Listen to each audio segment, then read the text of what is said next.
Have you heard mysteries about hunters, especially the one that hunters shouldn't kill some specific types of animals while their wives are pregnant?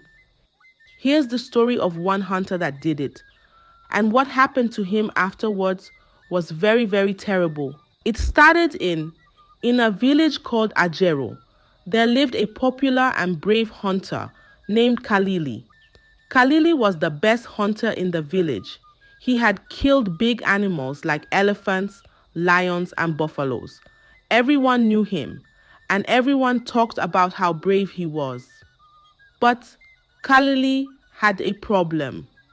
His wife, Kudi, was the most beautiful woman in the village, but they had no child. They had been married for 10 years, and still there was no baby. Kalili and Kudi wanted a child more than anything. They prayed and wished every day, but nothing happened. Kalili loved Kudi very much, and Kudi loved Kalili too. They had a nice home, and everyone admired them, but yet something was missing. The other villagers had children who played and laughed, but Kalili and Kudi's house was always quiet. When Kalili looked at Kudi, he saw the sadness in her eyes. It made his heart feel heavy. He could bring home big animals, but he could not bring home a child, and that made him very sad. One day, Kalili came back from the forest, tired but happy. He saw Kudi standing at their door with a big smile on her face. She was glowing. Kalili asked, "Kudi, what is it?" Kudi looked at him, her eyes shining like stars. "Kalili," she said softly, "I am pregnant. We are going to have a baby." Kalili couldn't believe his ears. He jumped up and down, laughing and shouting with joy. "A baby! A baby!" he cried. The whole village heard him and came running to see what was happening. When they heard the news, they all cheered. "Kalili and Kudi are having a baby," they shouted. The drums were played and everyone danced in the village square. It was a day of joy. Kalili looked at Kudi and promised, "I will not go hunting. I will stay with you and take care of you and our baby." Kudi was so happy. For the first time, Kalili stayed at home. He didn't run off to the forest. He was there with Kudi every day, helping her and making sure she was safe and healthy. They talked about the baby and what they would name it. They smiled and laughed, feeling so much happiness in their hearts. The days were bright and full of hope. They were finally going to be a family. 3 months passed, and Kalili started to worry. He looked at the food they had left. It wasn't much. He looked at the money they had. It was almost gone. Kalili sighed. "If I don't go hunting, we won't have enough," he thought. One night, as they sat by the fire, Kalili spoke to Kudi. "Kudi," he said softly, "I need to go back to the forest, just for a short time. Only 3 days. We need food and money for when the baby comes." Kudi's smile faded.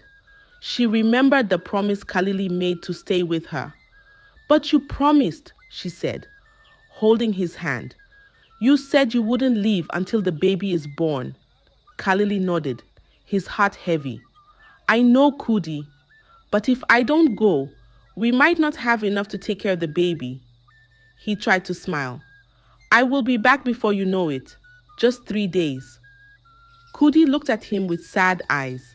She didn't want him to go, but she knew he was right. Slowly, she nodded. "All right, but promise you will be safe and come back in 3 days." "I promise," Kalili said, holding her close. The next morning, Kalili packed his rifle and set off into the forest. He felt bad leaving Kudi, but he knew he had to provide for them. As he walked deeper into the forest, he told himself he would return quickly, just like he promised. Kalili walked into the forest full of hope. He set his traps and got his rifle ready. He waited quietly, looking for any sign of an animal, but the forest was silent. The whole day passed, and he didn't see anything, not even a small bird. Kalili was puzzled. This had never happened before. The forest was always full of life. He thought, maybe tomorrow will be better. The next morning, Kalili checked his traps. They were empty. No footprints on the ground, no sounds in the bushes. It was like the forest was hiding from him. Kalili felt a chill run through his body. Something didn't feel right, but he didn't know what. He stayed the night in his camp, hoping that the next day would be different. He knew he had only one more day to find something before he had to return home. On the third day, Kalili woke up early. He was worried. He had promised Kudi he would return in 3 days, but he had nothing to show. He couldn't go back to the village empty-handed. The thought of facing everyone without a catch made him feel ashamed. Kalili told himself, I must find something today. He picked up his rifle and set out deeper into the forest, to places even the bravest hunters seldom went. The day went by, and still he found nothing. The sun began to sink, casting long shadows through the trees. Kalili felt tired and defeated. Just when he was about to turn back and leave for the village, he saw it, a movement in the bushes. He held his breath and crouched down. There, in the clearing, was an antelope. It was beautiful and graceful, but something was different. Kalili looked closer and realized it was pregnant. Kalili froze. He remembered the old tales, the ones that said, never kill a pregnant animal when your wife is pregnant. The elders always warned hunters about this. They said it brought bad luck. But Kalili shook his head. No, he thought. I can't go home with nothing. He needed to catch something. He needed to prove he was still the great hunter everyone believed him to be. He thought, if I don't catch this antelope, everyone will laugh at me. He raised his rifle and aimed, his hands shaking just a bit. The antelope turned and looked at him, its eyes large and soft. For a moment, Kalili hesitated. A voice in his head whispered, don't do it. Go back home. But he shook the thought away. I must catch it, he told himself. Just then, the antelope saw him. It turned and ran. Kalili's heart pounded. He chased after it, running through the thick forest, jumping over logs and bushes. He could still hear the voice telling him to stop, but he pushed it away. I can't go back with nothing, he thought. He followed the antelope until it stopped at the edge of a clearing, cornered with nowhere to run. He lifted his rifle, aimed carefully, but then something strange happened. Just for a moment, Kalili blinked. The antelope was not just an antelope. It looked like it was half human, half animal. Its eyes stared straight into his, almost like it was pleading with him. Kalili's heart felt a strange fear he had never felt before. He wanted to stop, to put the rifle down, but his hands had already moved. Before he knew it, the shot rang out. The forest went silent. The antelope fell to the ground, lifeless. Kalili stood there, frozen. What did I just see? He thought. But then he shook his head. It's just a trick, he told himself. Just the forest playing tricks on me. He walked over and picked up the antelope. It looked normal now, just an animal. Kalili took a deep breath and started his journey back to the village, not knowing what trouble he had just brought upon himself. Kalili walked back to the village with the antelope over his shoulder. Each step felt heavy, not just because of the weight, but because of the strange feeling inside him. He kept thinking about what he saw in the forest, the antelope that looked half human. But Kalili pushed those thoughts away. It was just the forest playing tricks, he muttered to himself. Just my mind. When he reached the village, Kalili went straight to the food seller. He sold the antelope quickly, not wanting to keep it for too long. The seller handed him some money. Kalili took the money, feeling a bit lighter. I didn't break the tradition, he thought. We won't eat this meat. He hurried home to Kudi, hiding his worry behind a smile. When Kudi saw him, her face lit up with joy. "You came back as you promised," she said, hugging him tight. Kalili smiled, feeling a bit of the weight lift from his heart. He gave Kudi the money and said, "Here, go buy what we need for a good meal." Kudi went to the market and bought everything to make a delicious feast. She didn't ask Kalili what animal he had caught or where it came from. She was just happy he was home safe. That evening, they sat together and enjoyed the meal. They laughed and talked about their baby and how happy they would be. Kalili watched Kudi smile and felt a little better. Days turned into weeks. Kalili stayed at home, not thinking about hunting. He wanted to be there for Kudi and the baby. They were happy, and it seemed like the strange feeling from the forest had faded away. But deep inside, Kalili knew that something wasn't right, even if he didn't want to admit it. Not long after the feast, Kalili began having strange dreams. In the quiet of the night, when the village was asleep, Kalili would see the antelope again. But this time, it wasn't just an animal.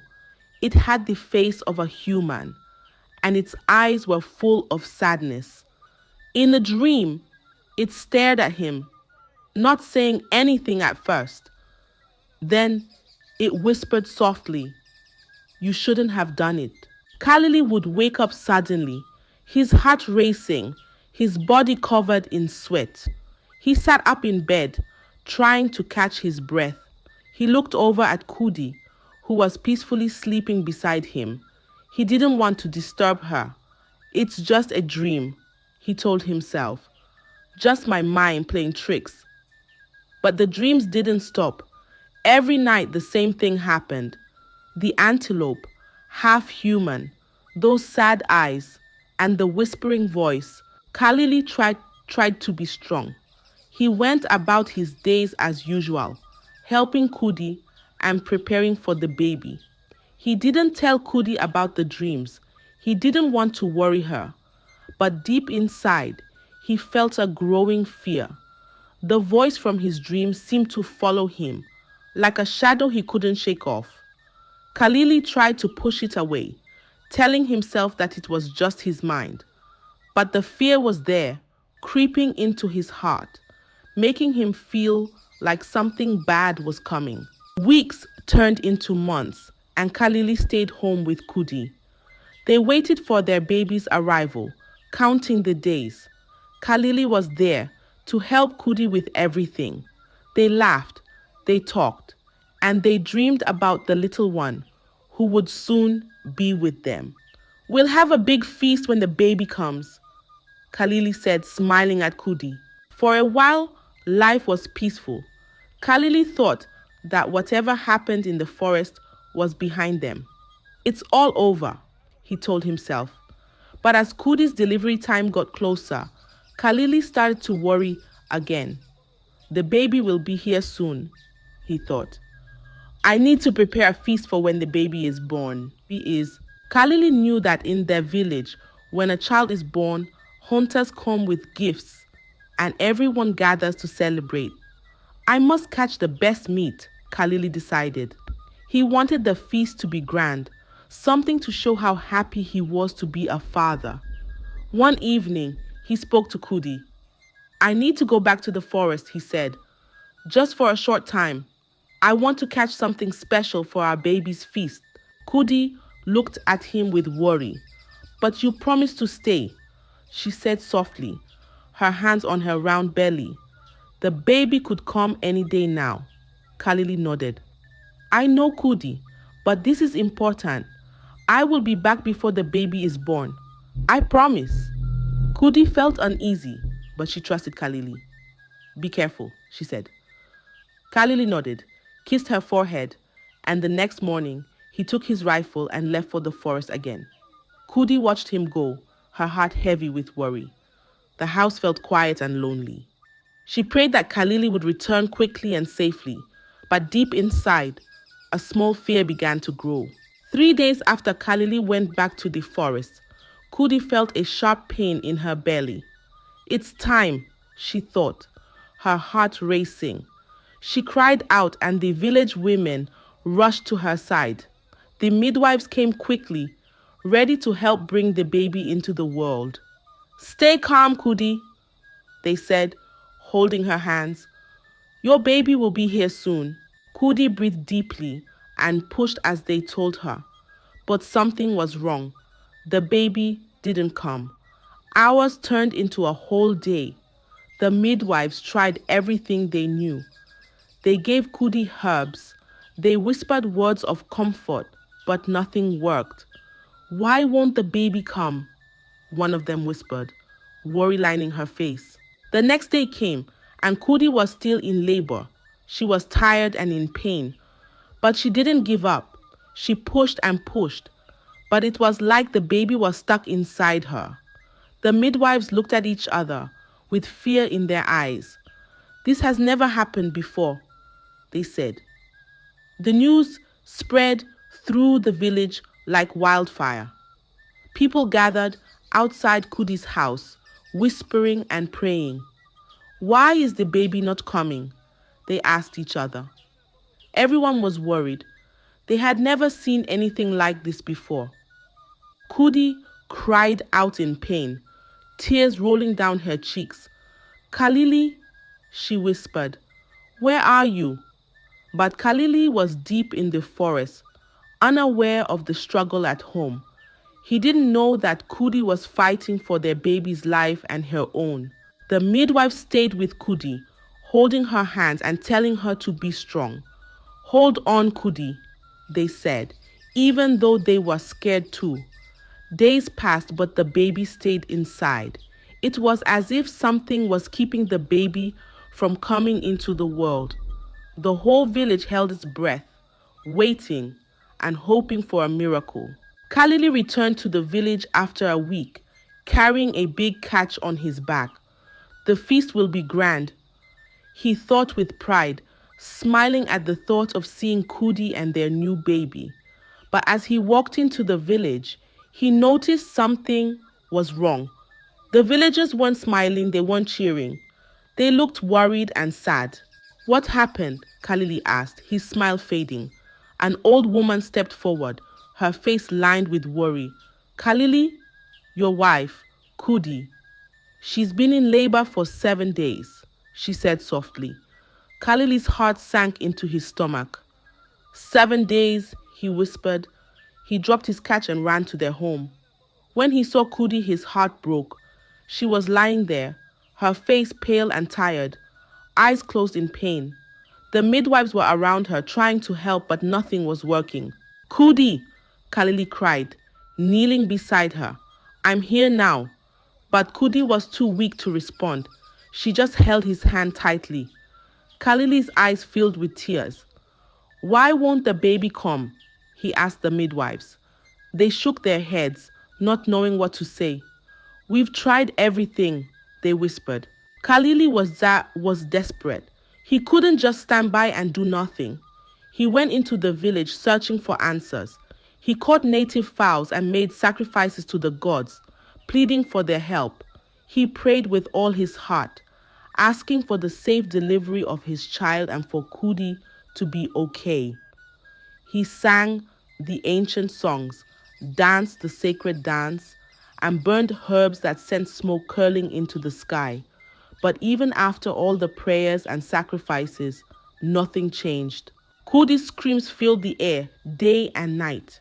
The villagers gathered outside their home, whispering and looking at Kalili with worried eyes. Some said it was a curse. Others said it was a punishment for something unknown. Kalili felt the weight of their stares, the pressure of their whispers.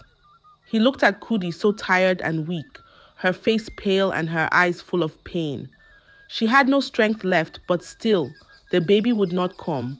By the end of the day, Kalili couldn't bear it any longer.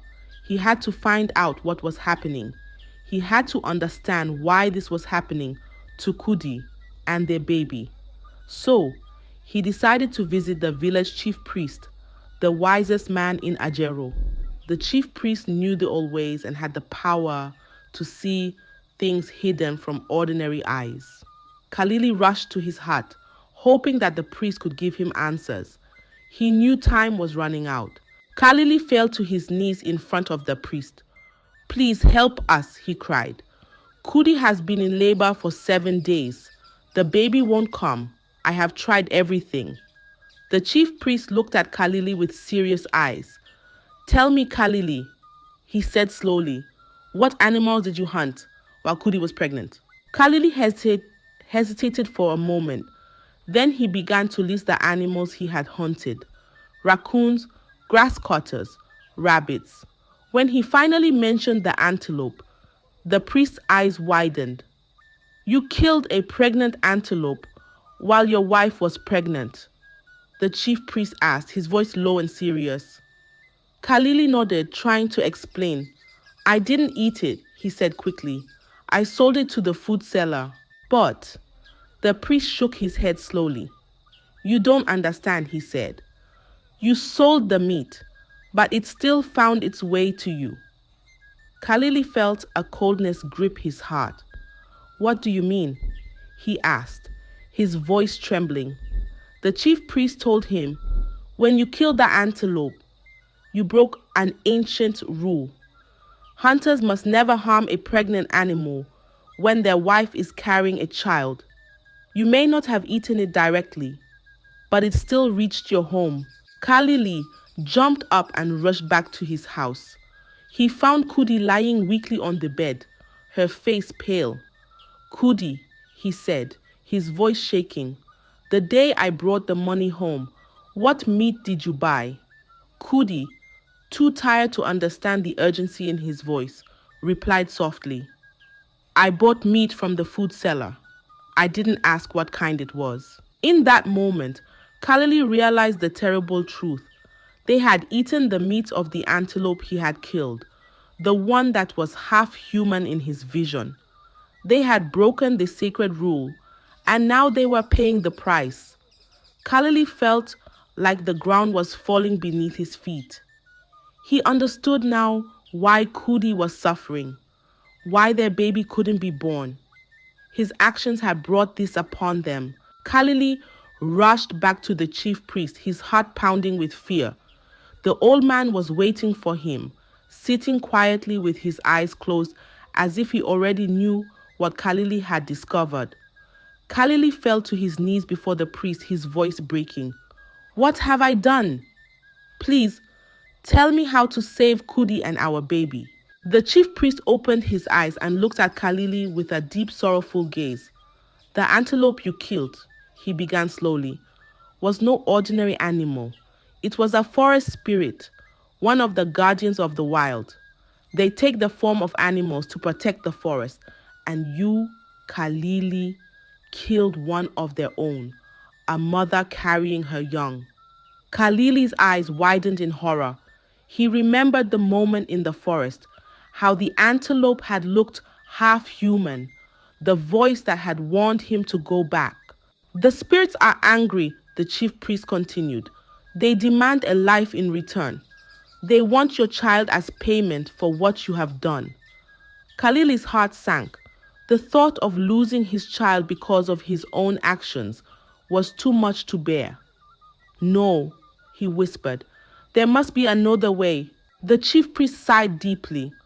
"There is one way," he said, his voice heavy with the weight of the words. "You must go back into the forest, deeper than you have ever gone. You must find the spirits and plead with them. Offer them your apologies and promise that you will never hunt an antelope again for the rest of your life. Only they can decide if they will show mercy on you and your family." Kalili felt a wave of fear and regret wash over him. The forest was vast and full of unknown dangers. The spirits were powerful and could be unforgiving, but he had no choice. He had to try. He had to save Cudi and their unborn child, even if it meant risking his own life. "I will go," he said, his voice trembling but determined. "I will find them and make this right." The chief priest gave him a small pouch filled with herbs and a bundle of sacred leaves. Take this with you, he said. It will protect you from the spirit's anger until you reach them. And remember, Kalili, speak with respect and humility. You are not the hunter in their world, you are only a man seeking forgiveness. With that, Kalili set out on his journey into the forest. As he walked, he felt the weight of his rifle on his shoulder, but it no longer gave him comfort. It reminded him of the harm he had caused. The forest around him grew darker and thicker, the trees whispering secrets in the wind. He pushed forward, his heart heavy with fear and regret. He had been a proud hunter, but now he was just a man begging for mercy. The deeper he went, the more he felt the presence of the spirits watching him, judging him. He knew this journey was not just about saving Kudi and the baby. It was about facing the consequences of his actions, of understanding that the forest was not just a place to hunt, but a world full of life and spirits that deserved respect. Kalili wandered deeper into the forest, deeper than he had ever gone before. The trees were tall and twisted, their branches reaching out like long fingers. Shadows moved around him, and strange sounds filled the air. Kalili knew he was in the realm of the spirits now. He walked carefully, feeling their eyes upon him, watching every step he took. He called out to them, his voice trembling. Please hear me. I have come to beg for your forgiveness. For hours he wandered, calling and searching. His legs grew tired and his voice grew hoarse, but he kept going. The forest seemed endless, a maze with no way out. Just as the sun dipped below the horizon, casting the forest into darkness, Kalili saw a faint glow in the distance. He followed it, his heart pounding, until he came to a clearing. There, under the pale light of the moon, he saw them, the spirits. They were gathered around an ancient tree, their forms shifting between animal and human. Some had the faces of deer, others the eyes of foxes, and in the center was the spirit of the antelope he had killed. They danced silently around the tree, their movements slow and graceful, like a ritual that had been performed for centuries. Kalili felt a chill run through him. He took a deep breath and stepped forward, dropping to his knees. Please, he begged, his voice cracking with emotion. I didn't know you were one of them. I thought you were just an animal. I was desperate. I had to feed my family. I know what I did was wrong. I beg for your forgiveness. Spare my wife and child. The spirits stopped dancing and turned to him, their eyes glowing softly in the dark.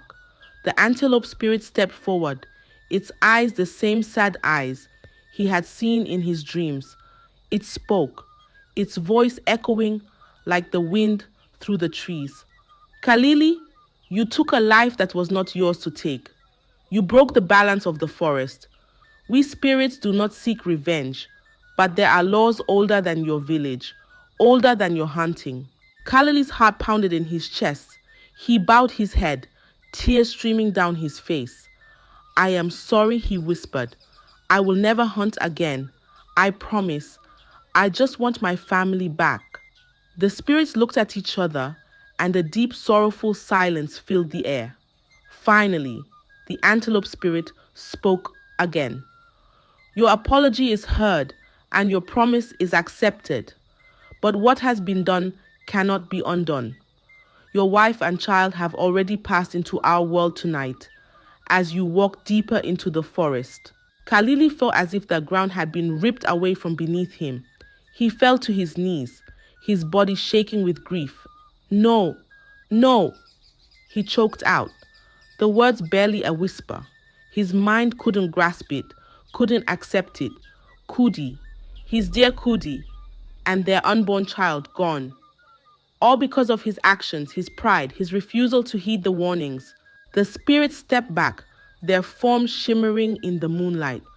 We accept your apology, Kalili, the antelope spirit said softly. But life taken cannot be returned. You must live with the choices you have made. Kalili knelt there, broken and empty. The spirits began to fade back into the forest, their dance continuing, leaving Kalili alone in the clearing. The weight of what he had done pressed down on him like a mountain. He had come seeking forgiveness, but the price had already been paid, a price he could never repay. Kalili walked to the edge of the forest, his heart heavy like a stone. He looked at his rifle, the weapon that had once been his pride. It had brought him many catches, many praises, but now it was nothing more than a reminder of his mistake. Slowly, he laid it down on the ground. I will never hunt again, he vowed, his voice a whisper carried by the wind. He turned his back on the forest, the place that had been his second home, and walked back to the village. Kalili was no longer the brave hunter everyone knew. He was a changed man, broken by his own actions. He had lost the love of his life, Cudi, and the child he had longed for. His home was empty, filled only with the echoes of what could have been. Days turned into months, and months into years. Kalili lived quietly, staying away from the forests and the hunts. The villagers watched him with sad eyes, remembering the man he used to be. They whispered his story to their children, telling them how Kalili, the great hunter, was caught by the spirits because he ignored the sacred traditions. Kalili never smiled like he used to. He spent his days in silence, carrying the weight of his mistake. When he walked through the village, people lowered their heads in respect and sorrow, for they knew that Kalili's tale was not just about bravery or skill. It was a tale of a man who had learned the hard way that some rules must never be broken, no matter how desperate the times. And so, the story of Kalili, the hunter who broke the sacred law, was told and retold in the village of Ajero. It served as a reminder to all that some things are greater than pride and skill, that the forest and its spirits have their own ways, ways that should be respected. Kalili's tale became a warning, a lesson in humility and the dangers of ignoring what is sacred. I hope you enjoyed the tale. If so, please like the video, share it with your family and friends, comment on it, and don't forget to subscribe to the channel and turn on the notification bell for more enchanting tales like this one. Goodbye.